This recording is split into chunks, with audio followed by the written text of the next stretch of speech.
That's right. This is Conf T with your SC. Apparently, this is the trend now. We're doing air guitar, and my guests are really getting into the music. So, welcome to another episode. This one's going to be a little different. We're talking tech, but in a different way, and just in time for Veterans Day. We're recording this a little out of order, but this is going to be published the Wednesday before Veterans Day. And I think touching on some very important topics and highlighting a fantastic organization that I was introduced to. So without any further ado, here with me I have Mark Casper and Jason Parker. Gentlemen, thank you so much for coming on the show today and talking about the incredible work you guys are doing. And yeah, thanks for coming on. Absolutely, Bryan. We're happy to be here. But Jason, are you happy to be here? I'm beyond happy. Ecstatic, there we go. I think is the word. That's his happy face. Okay, go back. Not as happy. Not as happy. Not now. Not now. Oh, Lord. Oh, man. We're going to get deplatformed now. Okay. No, it's all good. It's all good. I lost him his funding already. All right. Let's go get coffee. Yeah, so this is a preview of how I expect the entire episode to go, which is perfectly fine with me. So let's do some intros. Mark, why don't I start with you? Sure. President, CEO of Tech for Troops. I started about 8 years ago. I took it over from the founder. She wanted to turn it into a recycling company because the funding wasn't really there. And I was like, no way, this is my passion. This is what I want to do the rest of my life. Because when I walked in the door, boom, I knew I was home.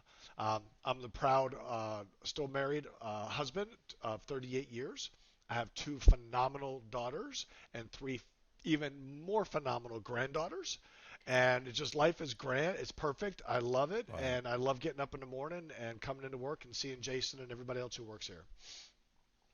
Awesome, and a great segue to Jason to introduce himself. Jason. Oh, absolutely. So I am Jason Parker. I am the game master here at Tech for Troops. If you are incredibly jealous of that title or you feel any particular way about it, it could be yours too. When I came on board, just like Mark, I felt absolutely at home. I walked into what we call the museum, so it's just all the old tech from my childhood. There was an Apple IIgs greeting me with a Newton next to it, and one of the original Thrustmaster controllers. Oh, yep, not leaving. You'll have to drag me out of here. So I started my military career in the Navy as a bosun mate. I did ship handling things, kind of the infantry of the Navy, if you will. And then I moved over to the Army as a combat medic. Did the next 11 years there and medically retired at about 15 due to some traumatic brain injuries sustained throughout the service. The most fortunate thing that came of that is I have a service dog named Hawk. He is a 90-pound greyhound that is bent on getting Mark's peanut butter trash. True. Very true. That's the first thing that happens every time we walk in here. He goes and sees Jenny. She runs our office, does all of our admin stuff. He goes to see Aunt Jenny for a snack, and then he bolts over to Mark's office to see if he can get to the trash can before Mark picks it up. That's true. So that's absolutely. That's how we 100%. start a lot of our mornings. Is me yelling after him as he just does laps through the building. He knows. He knows what's up. Oh, he runs this place more than Mark or I do. That's true. He walks into a room, everybody kind of stops, looks, waits. Even better is we know how to miss the landmines too. That's the one thing about having a big dog is that it's obvious where the landmines are. The little ones, you're just like, oh man, where'd that come from? Dag. Right. Now, so I would say that my title here is game master, but really what I do, I'm a veteran engagement specialist, and I really concentrate on our veterans' mental well-being, whether that be recovering from substance abuse, whether that be recovering from losing the family that was your family for however long you were in, because that's traumatic. Is moving away from that group, that family. It's all you've known, and you got conditioned to like it. So moving away from it can be really painful, and that's what I'm doing, is aiming to make it a little less painful and engage veterans. Yeah, no, and it's so important, and I know we're going to dive into this more, and I'm sure this is going to be, an episode where we're all kind of tugging on our heartstrings, but I think it's absolutely vital and important that the people that have given so much get at least this and so much more in return to help support them and transition them. So, Yes. thank you for what you do, and thank you both for your service. I know, Mark, you didn't really get into your military career, but did you want to touch on that as well? Sure. I started in the Marine Corps, but it was. I mean, I look really young, and I know I do, except for the gray, right? But no, I'm actually extremely old. I served under Reagan, 83 to 87, right? So before you two were born, before you were even a glimmer, I did my time, and that's how I'm still married for 38 years to my soulmate. But yeah, I mean, I loved what I did. The Marine Corps was good to me. There were the goods and bads, of course, Yeah. but predominantly it was good. And I realized that, especially in hindsight, when you're in, it's there's a couple of choice words you could use, but I won't use them. And now that I'm out, I look back on it, and even though I remember the bad things, I still remember more good. So yeah, the Marine Yeah. Corps is very good to me. And the one thing I want to acknowledge about Mark that is absolutely incredible is he is still married to his wife. He went through all that married. There are a lot of Oh, wow. veterans like myself Yeah. that have switched up support systems as the years have gone on. That's one way to put it. That's as diplomatic as I Yeah. could come out with. But and that's a big part of what we're doing too is reaching out to that support system. Um, Yeah. And of course, like Mark said, I'd like to thank all of my immediate family, my son, other people that are supporting us. Yeah. You got to support the people that are supporting the people that are supporting the people. That's right. Absolutely. So incredible. Again, what you guys are doing is awesome. I know, Mark, you and I had the privilege to chat a bit and find out more about your organization. So I don't even know if I mentioned the name yet. So the organization is called Tech for Troops. You guys are based. There we go. You got the logos. I saw that. Very, very, very good. You guys knew you were going to be on camera today. Yep.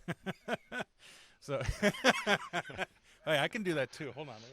Let me get my my little, little advertising there. Yep. Oh, I love it. I love it. So Tech for Troops, you guys are based in Richmond, Virginia. Correct. And if I recall correctly, I think you guys are going on 9, almost 10 years now, right? Or am I It started in July of 2014. 2014? Yep. Okay. So we're on about a little over, almost 9 years now. A little Yeah. over 9 years, I should say. Okay. Very cool. So, Mark or Jason, why don't you kind of give me the rundown of what the organization does, and then we'll go into the stool with the floor analogy that we talked about. So, I mean, I think as Jason alluded to, we are a veteran-centric organization. We support the community as a whole because we do a lot more than just veterans.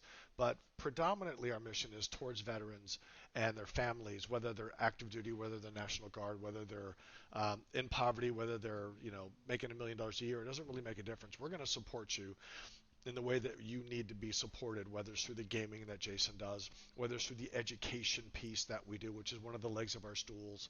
And then as well, we support what everybody calls Mother Earth, but it's the Earth, right? With as a grandfather of 3, and I know Jason has a son.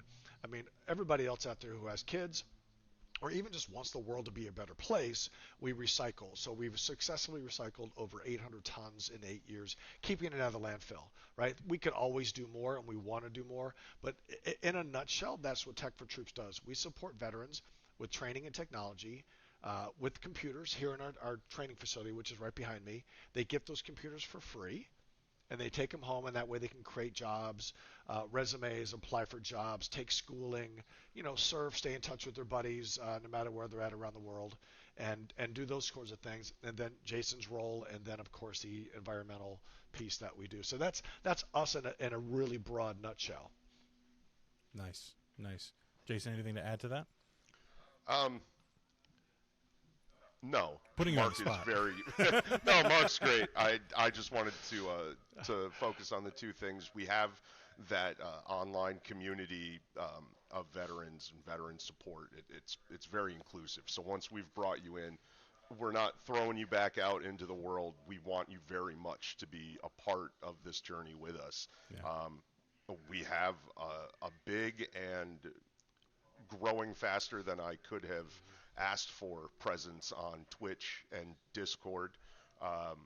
We're, dare I say the word huge, but we're getting there. Yeah. And Nice. that's really really important for not only the gaming side of it, but for Tech for Troops. The more people that have joined, the more people we can reach, and that just furthers the mission. Yeah. And like Mark was saying, I'm also heavily involved in the education aspect of what we do. I teach intro to computers. It is a less than 101 class. It is the class you would need to complete the summer before you went to college. But it's going to give you everything you need to take that computer and take your first steps with it, so to speak. It's going to get you out there. It's going to get you doing your documents. And like Mark was saying, we have those online courses, and it's not just, oh, now I know the first step of Python. Some of these courses have certifications that go along with it that can make you more money right away. Yep. Right. There's a hazardous materials cleanup. Yeah, it might be 6 hours, but at the end of that, Target, Kmart, they're going to pay you more an hour because you have that certification. Yeah. So it's all about getting you paid what you're worth. Right. Yep. And Bryan, before you continue on, I feel really left out with the two of you wearing glasses and me not. So I'm pulling out my glasses. These are my gaming glasses because I get that wonky feeling in my head, So Jason gave me these, or loaned me these actually. And so when I play, which is only one game, Command and Conquer, which is the old version, not the new version, I have to wear these glasses. But I'm cool looking at them. I mean, I look cooler than both of you combined. You said you were old. Your age is going backwards now. Yeah. So. I'm the hair got darker all of a sudden. Yeah. I'm really considering asking about your curfew. Oh, careful. Oh my God, too funny. Now this Command and Conquer is this like the old? This isn't the old like Red Alert. Yeah. Is that Yeah, is that what we're talking about? You nailed it. Wow. Yeah, that's the only game I haven't know how to played that play. game in a long time. So the best part about Mark playing that game is he 1,000% can beat me at it. Mm-hmm. But I'm the one that has to open the game on his computer for him to play it. It's true. So I mean, if I really want to win, I can just say, "Oh, Mark, it needs to update. Let's do it later." Yep. Sorry. I'm noticing a trend here. Yeah. The audience doesn't know this, but we started a little late, which is fine. But the reason we started late is because for some reason Mark's camera wasn't working, and then he couldn't get it. He was almost like, "Listen, Jason's going to do it. We're going to represent." I said, no. We got to have you on. We got to have the three of us do this. Wouldn't be the same. But man, Command and Conquer. I just did a recent episode on Fortinet. We were talking about old games, and we were talking about Unreal Tournament 2004. Sure, Yeah. I don't know what that is, but sounds cool. That's and if you are learned in video games, you'll know that Unreal Tournament was the first game to recognize headshots. Yes. It used to be just any hit on the body would count as a shot, but then Unreal took it to a step where a headshot would count as more. Yep. Yep. Right. I didn't realize it was the first, but that does make sense. And I was actually telling the story about how when I would play the game, and I apologize to my listeners because they're hearing the story now for the second time in a month. When I would play the game, I would turn the music all the way down. I would play Beethoven's Moonlight Sonata in like Winamp, right? So timeline, right? It really whips the llama's llamas. I wasn't going to finish it, but yeah. Dude, we all have that ingrained in our head from that. So I'm listening to Moonlight Sonata playing Unreal Tournament 2004, and I would play, I forget what the name of the map was, but it was the one on the asteroid, like capture the flag, and you'd have the towers on either end. And I would always try to, sneak my way over to the opponent's tower, perch myself up on the top with a sniper, and I would just take headshot after headshot after headshot. And it was to the point where after, you do one, it's like headshot, and then it's like double kill, triple kill, annihilation.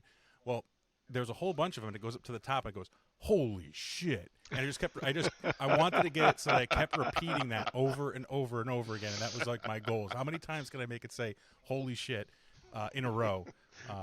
With the Duke Nukem voice. Holy shit. Yes. Good time. They just don't make them like that anymore. I see the kids playing, the Fortinet and the Roblox and everything. And my kids are freaking out about Roblox and this I guess game on it called Adopt Me, and they're like, oh, I want an axolotl, and my son's talking about I don't know, it was a giraffe. I don't know what the hell it was. I was just like, dude, what? I don't understand. This does not make any sense to me. Like, So hold, you are officially old now. I am. Oh, I know it.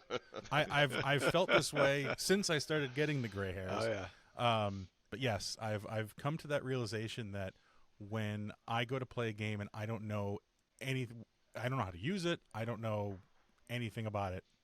I'm just like, hey, give me Gran Turismo, some of the old Call of Duty, and I'm good. Right.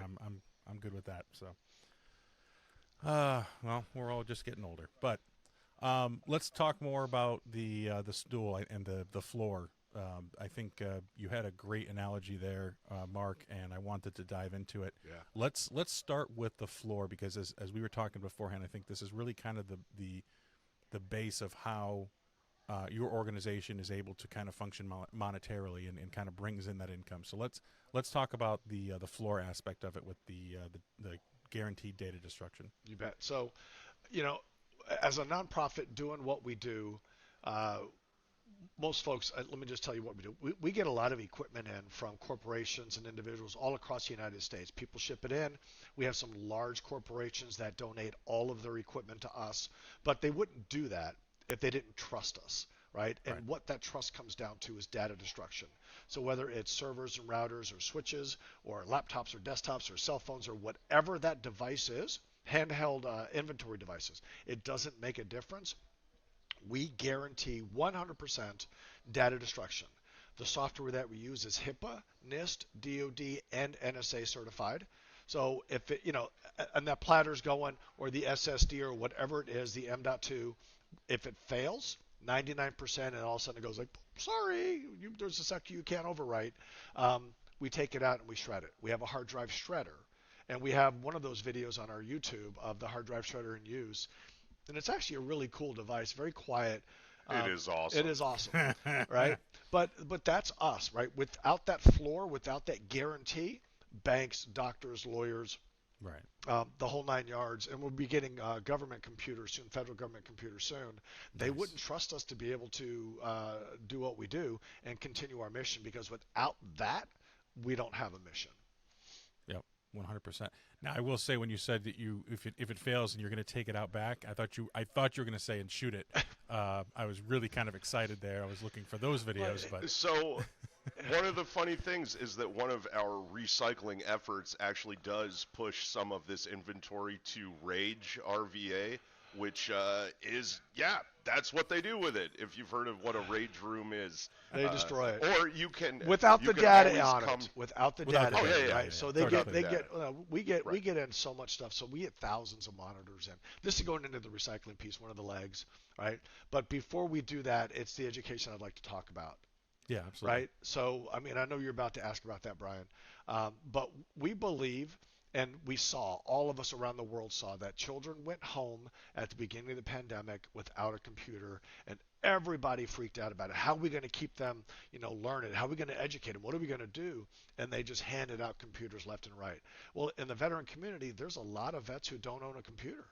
And so that's our mission, is getting them learned or educated in what we do. As Jason alluded to, we literally start out at the base of a computer, how to plug it in. How to turn it on, what's right click and left click. And if you've ever seen a person or a veteran learn how to right click, left click, and then that light bulb goes off and they're like, holy crap, really, I can do that in a computer? Are you crazy? I thought I was going to break it if I did something. That just sends like heart singing, soul satisfying. It really is good to be part of that and to have that happen. So the education piece is what we do. That's our main mission. And then I'm going to hit Jason in just a second, because he runs our gaming platform, which is the suicide prevention. But with the in-person education, which we've done around the nation, if you have a company out there that says, like, I love this idea, I'd love to have you out here, say, Salt Lake City, and do 100 vets and give away 100 computers we'd love to talk to you all about it. I mean, it would cost, and I'm not talking like a $100,000, although if you want to give us $100,000, we'll take it. But there would be, we'd have to have our travel paid for and the computers paid for and all that kind of stuff. But we've done that. We've gone to Dallas and Milwaukee and New York and West Virginia and other places before the pandemic, helping vets out in those locations, teaching them how to use it and giving them the computer when they're done, because it's free when they get it, and they get to take it home on that day. So that's our main mission, which is the education. And Jason's alluded to the online already, but then Jason can do the second leg of the stool. Real quick, before we go to that, Mark, I want to ask, because you mentioned COVID twice. I'm very, very curious how much COVID has really affected, or during that time has affected, and even post, everything, and kind of everyone's kind of getting back, and the hybrid work and everything. Yeah. How has that affected you guys? Tremendously. So in 2020, we started out well. Of course, everybody shut down. I talked to my folks and said, hey, none of us have ever been through a pandemic before. We have no idea if we're going to be alive tomorrow. Just work with me, and we'll make it happen. And the community stepped up a bit, right? And granted, we didn't have our doorbell ring for 3 months out of that year, 2020, right? Literally not getting any donations, not getting anything in, but we survived. And then now, you said afterwards, we did okay. We were able to pay our bills and that kind of stuff, but it wasn't like, hey, we're rocking and rolling, we're doing great. So this year we're doing much better, but the after effects of the pandemic are taking place now, right? So the money, so there's a metric out there that I want folks to understand, and I'm going to ask for something after I say this, is from 2021 to 2022, 55 billion with a B, billion less was given to nonprofits across the United States. That's a lot of money. And I'm just going to say, for any of you out there listening, if you have a favorite nonprofit, hopefully it's Tech for Troops. But if it's not Tech for Troops and you want to support an art program or a library or something, please support them, right? Don't just say, I can't. That $10 a month, that $15 a month, or that gift of $100 for the year is needed, because 55 billion less is a lot of money. And so I'm just asking, right? Everybody out there, please open your wallets, support a nonprofit. Love for Tech for Troops to be in it, but if it's not us, that's okay. We need you to help out the community as a whole. Yeah, no, 100%. And I can definitely get behind that. I mean, this is in no ways is do any of us on the call looking to ring people out for money or be like donate now. But at the same time, it's and that's why super humble to be able to be like, hey, listen.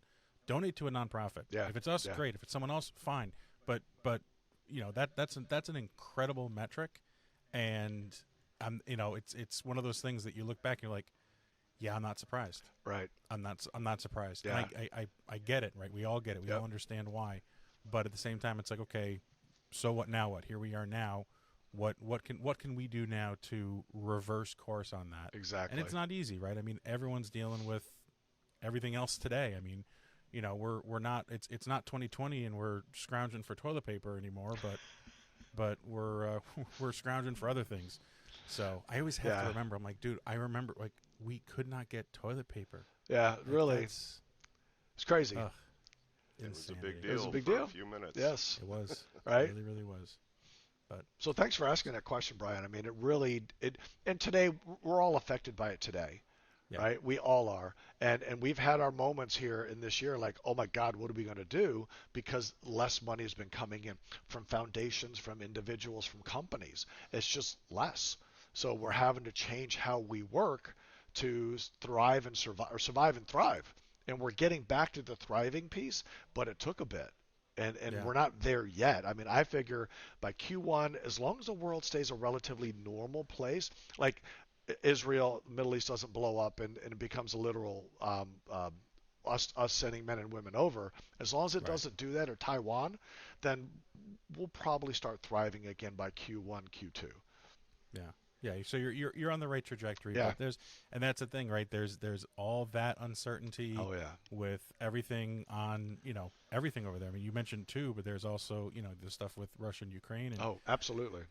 And North Korea still likes to pop up their Yeah. So there's a lot of uncertainty on that front, Yeah. and then of course even just our own stuff here at home Yep. is A lot it's tough. here.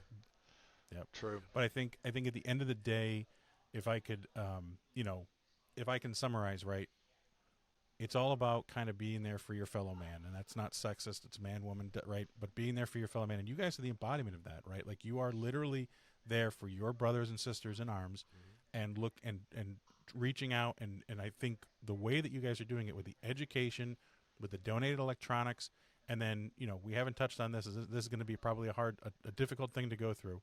The suicide prevention and I love the aiming for zero kind of title that you have there. I think it's so important, and this is what you guys are doing. You're embodying it, and we all need to do it. I think we all as a people have to remember to go back to that time where we would help our fellow neighbor. We were looking, Oh. it wasn't about relying on, whatever Yep. entity here. It was, hey, how can I help you today, kind of thing. Yep. So, and this is why I'm so glad to be having this conversation with you guys. This is awesome. Yeah. So, cool. Any other things on the education of the or the donated electronics that we want to touch on, or should we probably just go into the gaming community stuff? I would hit the gaming community. I mean, when it comes to electronics, we take it all in. I was just Yep. talking to one of my guys earlier today that we don't like printers, faxes, CRT monitors, flat screen TVs, copiers because it's plastic, and that's just Yeah. we pay to get rid of that stuff. But we'll hit that when we do the third leg of the stool. Cool. Jason, I think this is over to you, buddy. Okay, yeah. I mean, no pressure, right? So my story is kind of wrapped up in the gaming community, so I guess I'll kind of start with my lows, so there is not much space to go but up. Because of some injuries that I had in the service, I became very, very fond of uh, opiates or painkiller opiates, Mm-hmm. and so I was heavily addicted for a long period of time.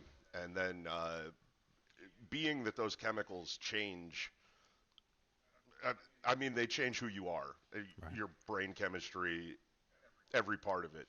And through that experience, I am also a suicide survivor.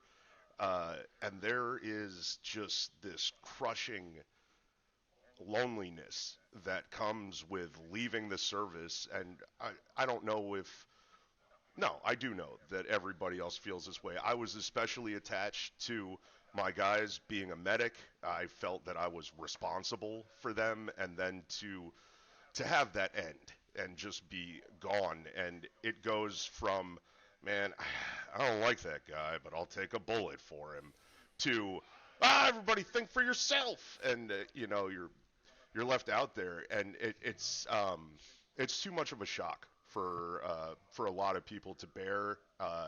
The military does not do the best of jobs, kind of preparing people to go out into the world. They break us the way that they need to break us, but that makes us it gives us issues later on Yeah. as civilians.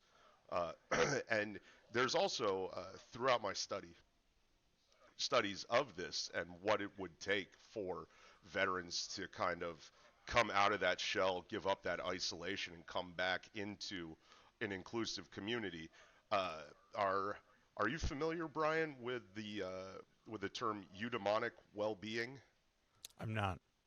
Okay, I wasn't either, and it's a crazy word to spell, but it is called eudaimonic well-being, and it is a sense of accomplishment and satisfaction that is gained from doing a job that you enjoy well. Mm. So that is two words to say all of this, and I think what happens is when we leave the military, we lose that job with a purpose. We had a higher calling. We had something that we were doing that benefited other soldiers or kept somebody else in the fight. And now we are to the side, and it doesn't seem like anything we do matters. On the flip side of that, if you are experiencing the worst day of your life and you need to see a mental health care worker immediately, If you're in the city of Richmond and start calling around, the soonest you're going to get an appointment is within 6 weeks. Now, that is to say you could get emergency treatment, but what they're going to do is lock you up in the ER for 24 to 48 hours before just releasing you again. Yeah. If you are searching for stable mental health care providers within the VA system, you're going to wait 3 times as long, and there's a good chance that your psychiatrist will be cycled through. You're not going to be able to get to know a therapist, so you're going to be re-explaining your trauma every 6 months, and that takes a lot out of you. Right. But here we have this situation where there are a ton of veterans out there that know what it's like for other veterans to go through this role and would gain a lot of satisfaction helping other veterans. And then we have veterans that need to be helped. They need to know that there's something better out there, that there is a cause that they could participate in. Even if it's just their mental well-being, they're still lifting up the others because we're peer counseling. And it's mental health triage. It's, hey, I hope you're having a great day. If this is the one sentence that chimes a bell with you and makes you not do it today, hey, I'm glad that you're here, and thank you for being on Twitch with us. But if you're determined you're in that dark place and you can't find a way out, well, we have a Discord to move it to a more private conversation. And also, we have moderators. They are all senior military members that have come through me and come through Mark. They've been looked at by us, and we promoted them to these levels. After doing that, every one of us moderators went through VA Saves training. So it is It's like the first level of counseling. So it's the first level of crisis intervention. We have the clipboards, the if this, then that. If no, then that. We are not therapists. We are not psychiatrists, but we are veterans that have been there. We care, and we also know how to dial 988. I'm never going to go into this situation alone. I know it's important to have backup, and so our driving force is never going to be to treat this mental illness or this down period ourselves, but involve them in the community, show them that there's people struggling with the same thing, and then get an active plan for the future going with 988 so that they've got something to look forward to and a way to be involved. Yeah. I think that's huge because I think, and correct me if I'm wrong here, but someone who's going through that, right, they're having a rough day. They're having a very rough day. It's going to be easier for them to accept a bit of, connection with someone who they can relate to, because otherwise it's kind of well, you don't know what I've had to go through, right? Like, you can't relate on my level with what I've seen or what I've lost. And it's easier to connect with someone that has been there. And of course, when you guys are deployed and you're in a team and you have your brothers and sisters in arms, that's a camaraderie that second to none. And you come back home, and that same person, that brother in arms that you had, is in a different time zone, right? They're spread, if they made it even back home, right? And that's the other part of it. It's you're ripped away from that new family that you have basically been, in some cases probably in the beginning forced into, but then by the end, really brothers in arms, right? Yeah. So there are quite a few guys that I couldn't stand, but I love them. Yep. I didn't expect to go into this because I actually shamefully I forgot about this, but I want to very carefully kind of talk about this, and out of respect for his family. We actually had a guest on our show that is no longer with us now, and suffered from he was battling a lot of demons. And I remember talking to him, a couple times about just things and how things are going, and he always had this constant pressure of like this guy was doing so much, and he's like I'm working on this project, working on this, and he was going above and beyond the role that he was assigned to, and he was fantastic, but he always felt that pressure to do more, that he wasn't doing enough. And he had gone through some losses in his family around the same time I did, and I feel could have reached out to him more, but at the end of the day, he was battling a lot of demons that I didn't even know, and he unfortunately lost that battle. And again, out of respect for him and for his memory and his family, I'm not going to say get into details much more than that, but yeah, I think it touches everyone. It really does. Yeah, as I have events and I go to places and talk to folks, I bring up Jason's story, right? And I don't give all the details, but I tell them about what's going on. But I always say to everybody out there, you're not just affecting yourself. If you're thinking about doing something, whether you're a kid, whether you're an adult, whether you're a man or a woman, it doesn't make a difference. If you're going to do what I call the unthinkable, it's not about you at that point. It's about everyone around you and the impact you're going to have. Because we all have heard the story, throw the rock in the pond, the ripples and all that kind of stuff. If there is ripples, y'all. There is ripples. And Yep. you're not going to just impact your family. You're going to impact the friends. You're going to impact your coworkers. You're going to impact their family, because that young lady that you're friends with at work, her kids are going to hear about it. And then they're going to be impacted. And it's not just you. So it's not about you, but it is about you at the same time. And we ask, I'm going to ask for Jason and for Tech for Troops, but especially come onto our Twitch or Discord, right? Reach out and say, yeah, this really sucks today. Or, it's a great day, but I can foresee the future because on this day, 9/11, this happened and I lost friends and I know it's going to be dark. So can we talk a bit? Because I know Jason, I know the guys that are out there helping us. They're going to be like, oh, heck yeah, let's talk. It's not a problem. We can make this, we can help save your life. And that's what we're here for, right? You're right. It's greater than self. I call it's service over self. Yeah. My mother always used to say, it's a permanent solution to a temporary problem. Mm-hmm. And I think every time that there's ever been just that topic has come up, right? It's like it's a temporary problem, no matter how big it seems today, no matter what it is still a temporary problem. Yep. And it's going to be something that it may take a lot of time and a lot of effort to get through, but it is still a temporary problem. And if the unthinkable, and I like the way you phrase it, if that's what you're the path that you're going down as your solution, it's a permanent solution. You can't take that back, right? So, nope. Jason, thank you for sharing your story, and I know it's never an easy thing to go through, I'm sure.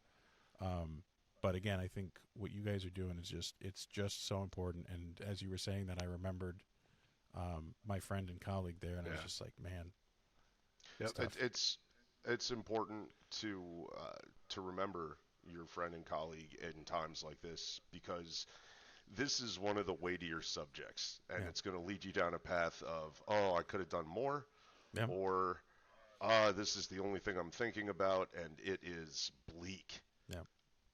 But that's why we try to combine it with video games. That's why we try to bring it to Discord, to Twitch. This can be some really heavy stuff, but if you want to shoot aliens in the head together while we talk about it, okay. Yeah. I mean, we've got a Tech for Troops Cup series where these guys have virtual driving rigs in their living rooms. I saw that. That's around so the cool. United States. And then we've got 3 hours every Wednesday night while we're racing, because each team has their own chat. And I mean, you can only be spotter so many times before you're like, all right, man, well, what's going on with you? And it's through these interactions and bringing people into the fold that we've saved 3 lives in the past 10 months. And that's huge. It's massive. There are people still alive that wouldn't be had we not intervened, and the as Mark would say, the ripples from that are infinite. That's the good bad part, right? Is we know we've saved 3, but we shouldn't have to save 3. the community, the world, whatever, should already be stepping up and realizing what's going on. And that's a hard thing because, as you mentioned, your buddy was in this place and you didn't know it. But there's always signs, and Yep. we as a community have to be aware of those signs. There are resources. If you even just think that, hey, I don't know what the signs are, I need to check this out. 988 is a great resource for that, and I will get you a couple of links if you want to put them in the bio I will. or whatever I will. of where you can go to. I will. Again, this is probably why I was looking forward to this episode the most, is because at the end of the day, this is going to be the most impactful one. And Yep. even if it turns at least one person into just looking for help and reaching out and not going down that path, Well worth it. that's worth all the gold in the world. Yep. I mean, the long and short of it is, no matter who you are, you matter. Yeah. And so we're just trying to bring out the best in people there. Yeah, that's absolutely incredible. And again, thank you so much for sharing, Jason, and for what you guys are doing. I just keep repeating it because I don't have anything else I can say to that, But yeah, I think if it's, anyone who's listening knows someone is going through something the same, something similar, listen to all the words that are being said here, because it's super important. Yeah. And yeah. Whew, I don't know how we follow or how we come back from that one. We save the earth. We save the earth. That's it. Oh, Yes. Yes. Let's go to that, Mark. Stay tuned All right. for Captain Planet. Corporal Planet. How about Corporal? Corporal All right? Planet. Corporal Yeah, my Planet. bad. All right. So the third leg of our stool, right? So we did education, we did the gaming community, aiming for zero, but as a granddad, etc. It's really important to me, and it always has been, even since I was a kid. So way back when, long before probably a lot of y'all were born, I would ride a 10-speed and put the newspaper carrier bag over my shoulders and go pick up the cans and the bottles to turn them in for recycling, right? But it was more the money than it was recycling, because we really didn't recycle back then.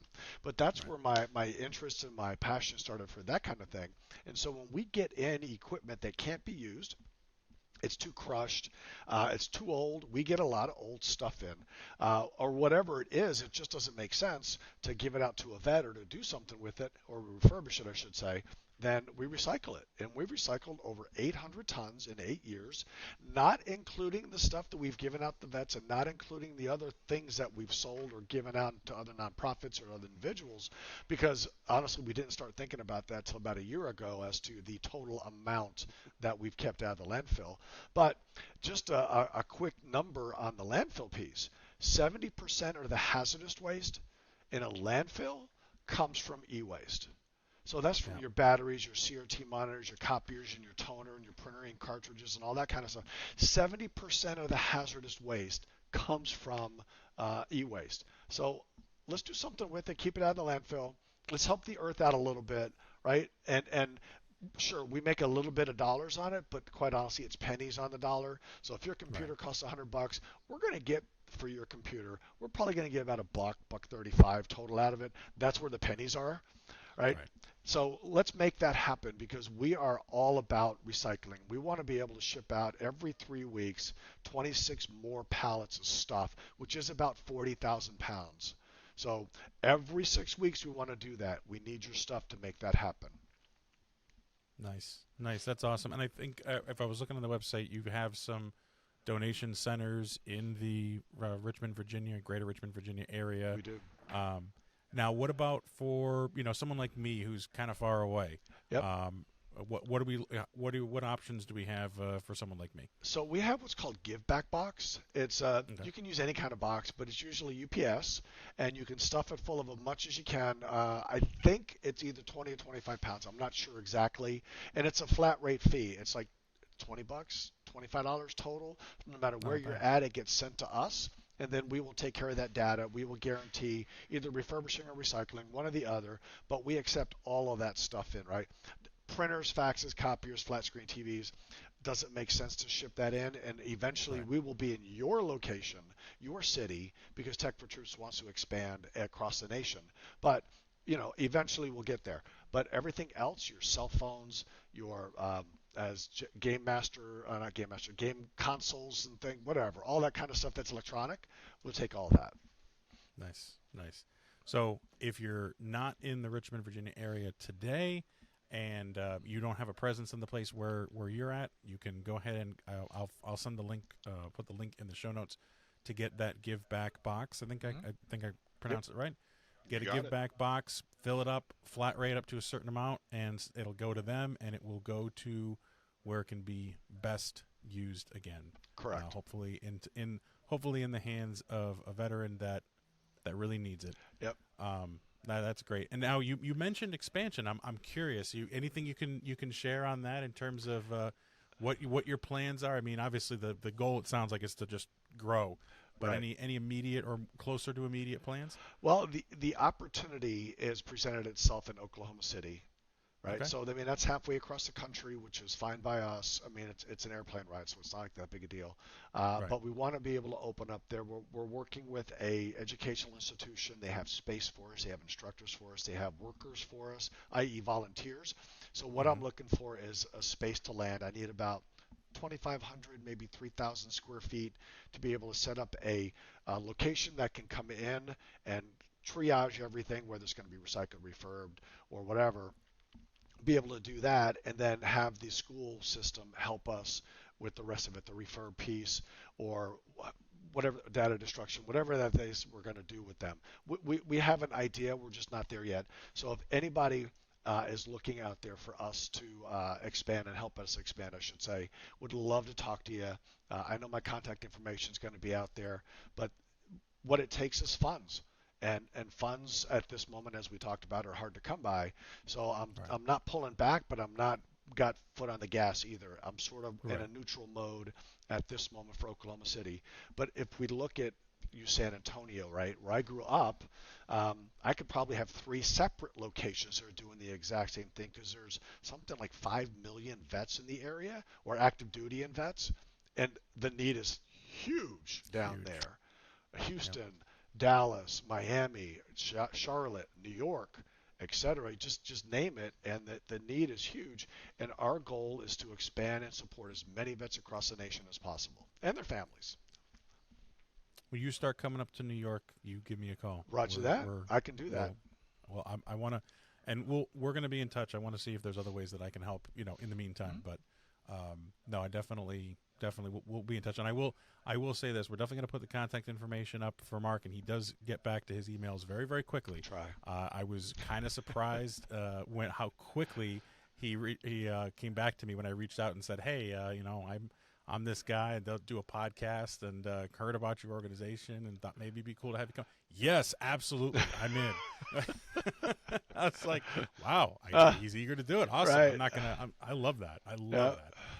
So no, incredible stuff. So we'll definitely be putting the contact information there, and I appreciate you sharing your plans and kind of the things you're looking for now. If you're in the Oklahoma City area and you can help out, reach out to Mark. Please. And let's make that happen. I think that'd be great. I'd love to see you guys grow and be a part of however way I can. Yeah. So awesome stuff.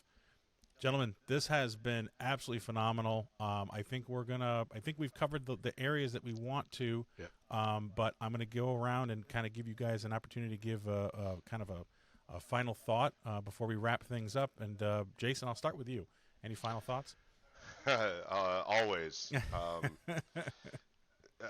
If you are in a place where you need to hear that it gets better, I promise it does. Yep. It's not a hollow promise. I am proof that things will get better, and we'd love to be part of that process. So please reach out. My email is gamemaster@techfortroops.org, or we are on our Discord and Twitch under Tech4Troops. Yep. Awesome. We're going to be putting all those links on the show notes, and it's techfortroops.org. Correct. Yes. Awesome. Jason, thank you again for sharing your story and thank you. Being pleasure to be here. Yeah, no, thank you. Mark, any final thoughts? Absolutely. 2. 1 is a quick story. That's 2. That's 1, right? Sometimes the age catches up to me. Right. One quick story. When I met Jason, I literally just about almost hired him on the spot because I knew that he was landing in a great place and we would be able to work with him. Okay. Yeah. So it's always been a pleasure having him come in. I love having him here. We text on the weekends. He's like, "You got to watch this Netflix show," and I'm like, "That's a little too violent for me, or whatever it is. I don't do that kind of stuff." Right? I don't do that. But there's other things, right? So he read a book that I recommend to anybody who's out there who's a prepper called Lucifer's Hammers from the mid 70s about a meteor, right? About a meteor hitting the Earth. So it's cool, it's great. But he's read it and he loved it. So just we become brothers, not just because we're military together, but because he's just a great guy. Just saying, all right. So when you're on Discord and Twitch with him, you can always reach back out to me if he says anything wrong or I'll smack him. Right? Oh, I love the threat of corporal punishment. You bet. So the beatings will continue until morale improves. Yes, but the last thing it's like that movie Major Pain, right? Exactly, exactly. So the last thing is thank you all for listening. I truly appreciate your effort to listen into this length of what Mark and Jason say. We have fun because life is fun. There's a lot of dark and down times to it, but if you really think about it, life is fun. Whether it's you watching that Yahoo drive down the road on their phone and their heads down and they're doing this bit, that's fun because they're dumb shits. So, it's just true. And you're hoping, let me get in front of you before you wreck because that's what we want, right? We want to get ahead of them. So pass them up, have some fun with them, and go on. But life is fun. Support Tech for Troops if you can. If you can't, that's okay. Support a nonprofit otherwise. Right? Because it's not just veterans that are in need, but there are kids in need. My heart is actually in the rural part of the country, right? So my wife worked in a very rural school a couple of years ago, and my God, the kids who were living in abandoned cars or in abandoned homes. I mean, these are elementary school kids. This is frickin' the United States of America. And it's not a political thing, y'all. Yeah. We shouldn't be sending money to some other country to prop them up. We have our own issues, damn it. So, that's my soapbox for a second. But support that nonprofit, please. And let's make the world a better place because you care. And if you're listening, I know you care. So thank you so much. Thank you. And I'll add to that. Thank a veteran. I came across every time I see a veteran that they have the hats, right, that this kind of a way that I'm able to tell, be like, okay, that's a veteran. I will make it a point to go up and thank a veteran because of the way I was raised, because of my grandfather and in memory of him and everything else. And I remember one particular veteran like almost instantly teared up, and it affects them. It helps. So, do what you can to support, but at the very least, you see, if you run into a veteran, take a moment, especially with Veterans Day coming up. But even there's other days. There's 364 other days of the year that they need to know that people care and people are thankful. Agreed. So take that time, gentlemen. Thank you again so much. This has been probably one of my most meaningful and favorite episodes to record. So I thank you very much for coming on such short notice and doing this with me. And I look forward to seeing you guys grow. Thank you, Bryan. Thank you so much. And thank you for listening to another episode of Conf T with your SE. Be sure to check out the links in the show notes, see how you can support. Be sure to like and subscribe, spread the word. And until next time, stay safe out there, and don't forget to save that config.